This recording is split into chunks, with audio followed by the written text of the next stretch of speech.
The hype surrounding the two brand new Hoshigaki family members is real. Well, potentially two, right? We only have one confirmed Hoshigaki member, but both of them have those shark-like teeth. And as we know from Kisame, that's one of his clan's features. Now that there's another couple characters featured with these same features, right? And if we have one confirmed member of the clan hanging out with some other dude with, awkward shark-like looking teeth, it's pretty safe to assume that there's going to be a couple of Hoshigaki clansmen in this arc, and that gets me so excited. One of their names is Hazaku, the dude who intentionally bumped into Boruto as he was trying to go the other way. Dude just, boop, and Boruto fell down. And then the other guy's name is Shizuma, who basically cornered Boruto. So even though he told his buddy to stop messing with these kids, he himself put a look of fear into Boruto's eyes. And I mean, that's the look of sheer fear. Boruto's a smart kid, You might make all types of jokes about Boruto. He's a prankster, he's an idiot, he's a spoiled brat, but he's not stupid.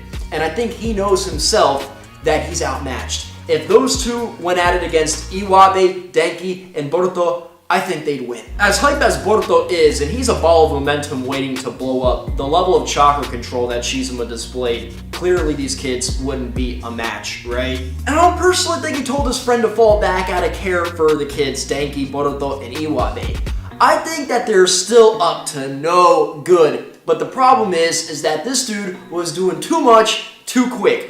I think they got some kind of plans, right? They want to do something major, they want to do something big. And if they just start going wacko, crazy, psycho right now, as all these kids arrive in the village, maybe that would be wasted potential versus doing something on a much grander scheme, on a much bigger level that could indeed bring about some bloodshed, because that's what these guys seemingly are after. Blood. And it's kind of sad because we arrive in the Hidden Mist Village, right? And it's this beautiful city of skyscrapers. It's a port of commerce for trade. You got these, ninja cards that haven't even arrived in the Hidden Elite Village yet. Everybody seems so happy. It's just a pleasant place. And here you got these two confirming Iwabe's doubts about the fact that, this is pretty much just all dress up. This is all fake shit, right? This village has a really dark, messed up past, and they're trying to dress it all up as if it never happened here.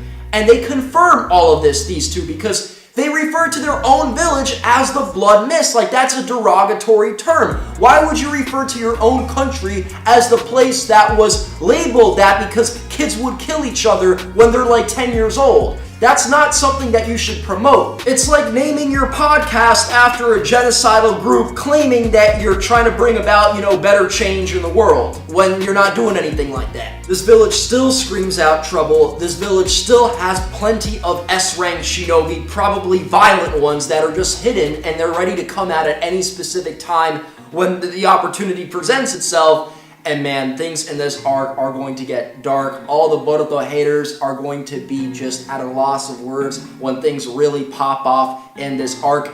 Just because they let these kids go in this episode doesn't mean that they won't be back. And I really hope this arc doesn't get ruined by inconsistencies or stupid plot points or Boruto, overpowering his opponents with abilities that he should not have.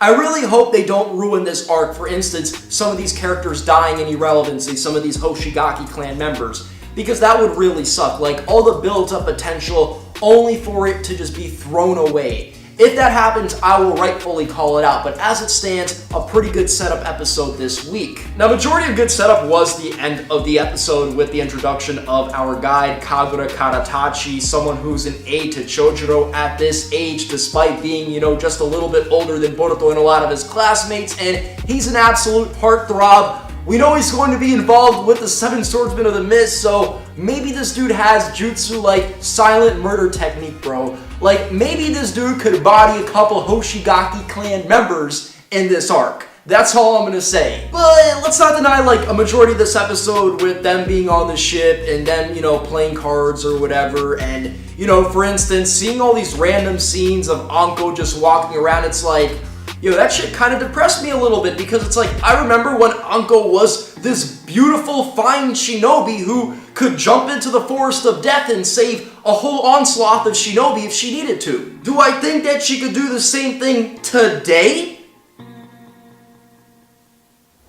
You guys could figure that out for yourselves. And it's kind of sad when people downgrade that much. Like, people will crack jokes about me all the time, like, 4 anime downgraded to being gay and a pussy, and, you know, partially it's kind of true. Like, I value my life, and, you know, I think some guys are cute or whatever, you know, that's just my thing. But, like, there comes a point when the downgrade is just, it's too much, man. Like, this downgrade is not right. It's not okay to turn this, you know, shinobi, this brilliant, fine, special Jonin, into someone who I feel like needs to be in the medical room, you know, doing examinations. Like, maybe she needs to marry one of the Akimichi clan members and get some secrets from this clan so she could retain, you know, a different, you know, appearance. At the very least, if she wants to continue the shinobi lifestyle. Because what message is she sending to the kids who look at her as someone leading this field trip? It doesn't send a good message at all. It sends a message of, you could be a lazy brat, eat all the bad food that you want, retain the worst diet in the world,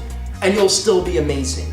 Which is not the case. Let's not promote that. I know I was really off topic from the review, but that just really depressed me, and I had to give my thoughts on Anko Mitarashi, like what she turned into. I mean, we see her at the beginning of the episode with Iruka Sensei and Naruto in that room talking about this field trip and the state of things in the land of water. It's actually reported on the news that there's still a lot of problems, like, you know, between the land of water and I'm guessing these like ports and stuff like that. There's still a lot of tensions. There's still a lot of people who still want war, which also kind of makes you think, like, why would Naruto send out the class now and not on just like some mission, but just for fun, like just a field trip? Kind of weird, but then again, we are in a more peaceful world and, you know, things have changed, and I'm guessing Naruto doesn't know about some of these people in the shadows in the Hidden Mist Village that will be ready to kidnap Denki when the time comes. But we got this comment that'll really show you just how unproductive Anko has become. So Boruto gets exposed, and I don't support him using wind release on the principal, on Iruka, on Naruto, on anybody, even Anko, right? Like, maybe she does need a wind scythe to the face, you know, the same jutsu that Mitsuki used against Sumire, but let's just take it easy, right?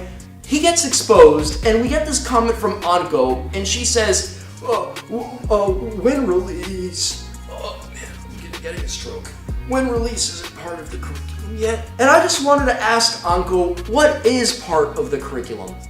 You know, is Boruto's Rasengan, is that a part of the curriculum? Is, what was Naruto's Nine-Tailed Fox abilities? Was that also a part of the curriculum? Like, what's a part of the curriculum? Like, kids naturally will try and learn new jutsus, trying to dabble in things that, you know, the teachers aren't teaching. What kind of useless comment was that? Although that's not to say that Boruto doesn't deserve a punishment for that. Like, he just can't keep pulling pranks on anybody and all these adults. It's very disrespectful, right? And I love it how Naruto said, like, if you're gonna do pranks, at least do it with some more finesse, because that was some weak shit, you know what I mean? Like, some wind blowing off to the side, didn't do much, right? It wasn't no wind scythe. If Mitsuki did that, he would have probably cut someone's head off. Absolutely loved it how he was hanging upside down from the classroom and everybody was there just discussing his role on this mission. Like, Sarada recommends he should be the captain, right? I know exactly why they did that. They did that just to piss Boruto off. They don't actually believe that he's some kind of leader. They just think that he should be there as a clown, as a joke, so that they could all laugh at him when the time comes. And overall, guys, I've got to say, while the first part of the episode was a little bit shaky and slow, once we hit the ship and the mist hit, and we get to the land of waves, and we get Kagura Karatachi's introduction, and the 2 Hoshigaki clan members who will be a problem in this arc, I actually really enjoyed some of the stuff they were setting up. And I want to make a separate discussion on Boruto, his abilities, and, like, in a way, I'm not actually cool with him learning the wind scythe. And that's a separate discussion, but, like, why is this dude trying to, like, copy everybody else's abilities? Because that's Mitsuki's thing. Like, I want to see Mitsuki use wind scythe. Like, it'd be cool if Boruto could, you know, throw these things as well, but then that would take away from Mitsuki, and I don't want that to happen. So I've got some conflicting thoughts about that, but we're gonna have to put those off to the side because they're gonna all need